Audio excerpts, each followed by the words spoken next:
Ar daug skiriate savo gyvenimo kokybei pagerinti?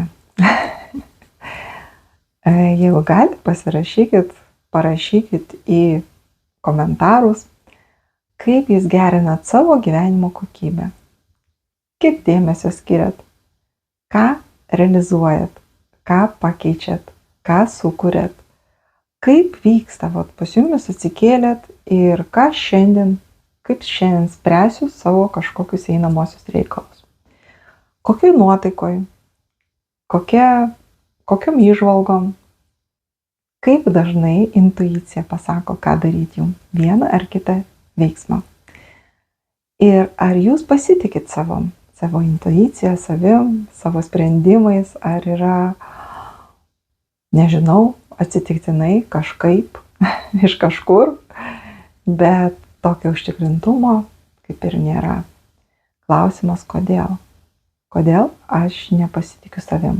Kodėl aš nejaučiu užtikrintai, kad taip, viskas, tai yra tiesa ir neginčijama ir tai taip turi būti?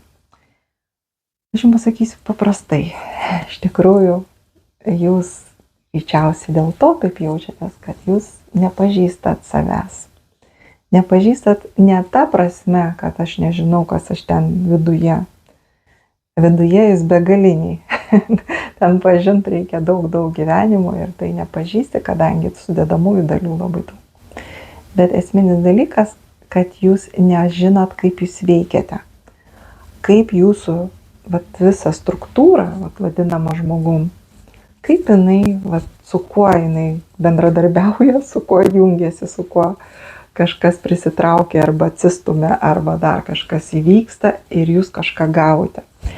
Ir visa šita yra ne tik jūsų kaip fizinio kūno, kaip žmogaus jau kaulai, mėsa ir dantis, bet ir jūsų baldai, jūsų namai, jūsų žmonės, jūsų mašinos. Visa šita irgi, kaip tai pasidaro. Ar įdomu? Jeigu įdomu, ateikite į mano mokyklą. Šiaip mokykla turi kol kas dar neilgą istoriją, bet žmonės, kurie mokosi, turi rezultatus labai fenomenalius. Labai geri rezultatai, kame. Jeigu, pavyzdžiui, žmogus turėjo panikos priepuolius vadinamus, su kuriais netgi vaistai nelabai padeda susitvarkyti, tai mano technikos tas sprendžia. Jeigu reikalingi pinigai, iš tikrųjų esminis irgi sprendžia. Jeigu reikalingi santykiai, sprendžia. Dėl ko aš tai kalbu? Todėl, kad jau patirtį turim mokinius, turim rezultatus ir remiamės tik tai patirtimi, kurią per save ir savo gebėjimus mes gauname. Ir visą šitą žinias jūs gaunat pagrįstą mokslu, moksliniais tiesiog įrodymais, jokių nėra fantastiškų kažkokių abrakadabra, nors iš kitos pusės tai tikrai kaip stebuklų šalis. Todėl, kad jūs tiesiog kuriate, tampat kūrėjais, tampat bendra autoriais viso savo gyvenimo su Dievu, su visata, su materija.